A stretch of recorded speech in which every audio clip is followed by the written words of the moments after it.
This test track requires that you harness the horsepower properly. Balance your speed and agility with finesse, elegance, and endurance. It's an exhausting test of horsemanship and athleticism, where the stars of the sport invariably shine. The Mercedes Benz Classic from the Spruce Meadows, North American.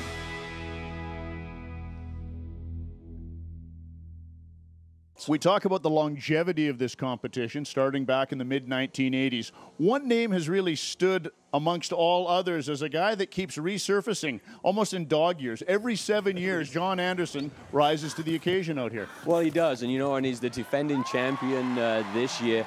And, 7 years previous he won it, 7 years previous he won it. No one knows how to ride this course like John Anderson. Now, he's won on 3 different horses. This year he returns with the mare, Gesine 36, we won on last year. Do you think she's got it in her again? Well, I think yes is the short answer. She is a year older, but they both know the test, and I think that is really, really important in this competition. And I had a chance to catch up with John earlier this week. So John, Mercedes Benz Day, Derby Day. What do you feel on that morning? Incredibly pumped. For me, it's just like a big old roam in the country, right? And that's why I enjoy the Derby so much. With 40,000 people watching and cheering. Well, that's just a little benefit.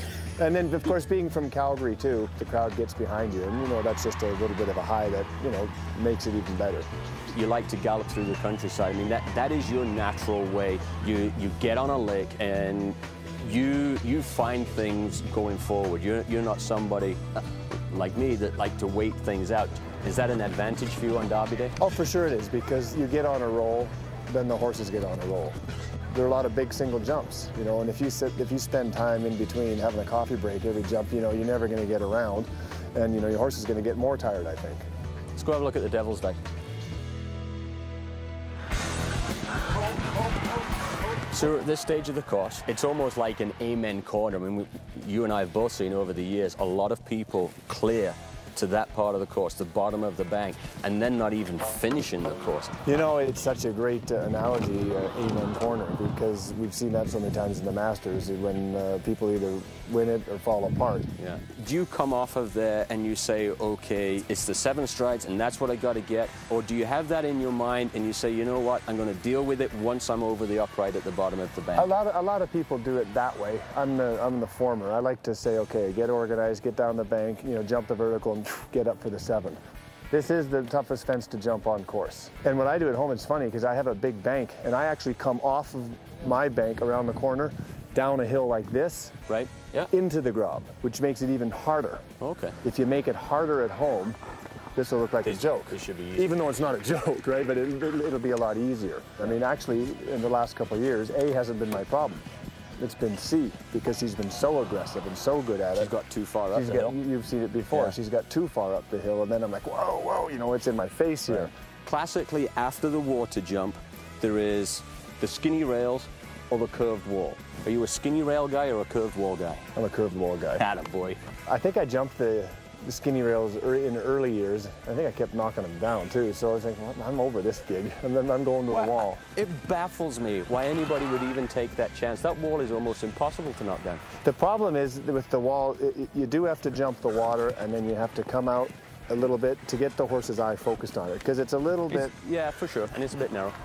Actually, as soon as you said that, now I'm thinking about my other horse, and I'm thinking, I don't know if I want to jump the wall on him because he's so green, right? But yeah, you got to do the wall. Good luck, man. Thanks. All right, John Anderson, he's won it on 3 occasions with 3 different horses, as Joanne Caza takes the Cavaliers salute from the multiple champion of the Mercedes Benz Classic here at Spruce Meadows. Having a grand time out in the center of the ring on a spectacular day for show jumping.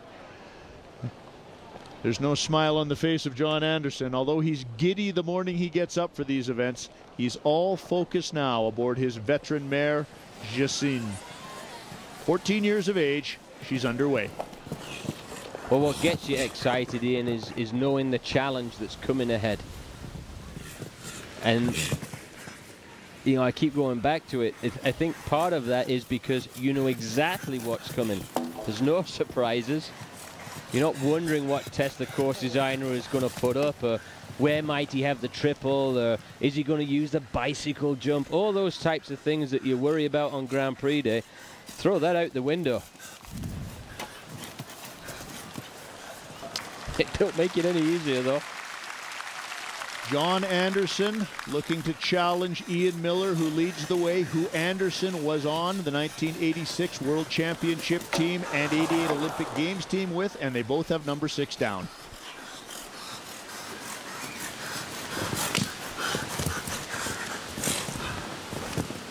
Now, can John Anderson go one better than Ian Miller? He's got to put that rail behind him. Going to try and nurse Gesine around and keep the rest of the rails up and get inside the time allowed.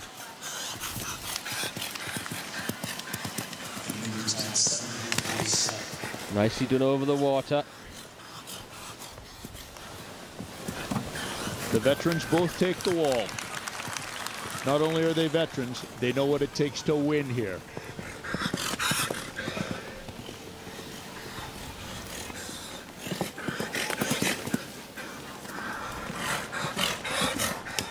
Here, Gesine breathing hard. You know, something we don't talk about much is, you know, the altitude at Calgary. It's got to be tough on the horses, especially those that aren't used to it. Now, Gesine lives here, so she for sure is used to it, but that would play a factor. The international ring, just over 3,500 feet above sea level. The Dutch horses struggle when they come from the lowland countries. Oh, and she struggles coming out of the Devil's Dyke, a bit of a paddle. I thought he had it done. No room for error now if he wants to force the hand of Ian Miller. 8 faults leads the way, 3 jumps left. Really taking his time to the Liverpools, Ian. He's going to be close on the time allowed.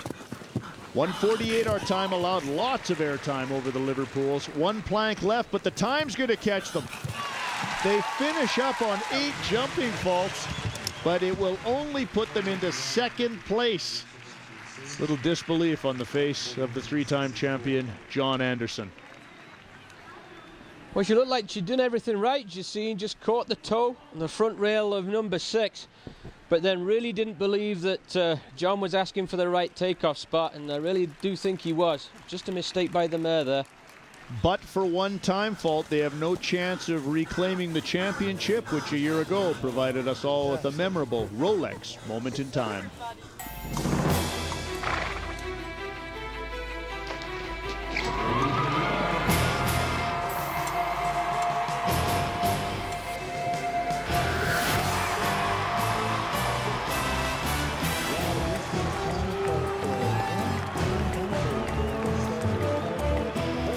I was fortunate to have a bit of a break because my horse went early in the first round. And knowing that Mario was behind me, I had to lay it on the line. So, I took enough of a shot. He jumped the first fence, and I had to get right back to the next one. And she jumped a beautiful jump here. And then again, a long gallop around to the Liverpools, and then you really have to slow down. I think I got a lucky rub on the out here.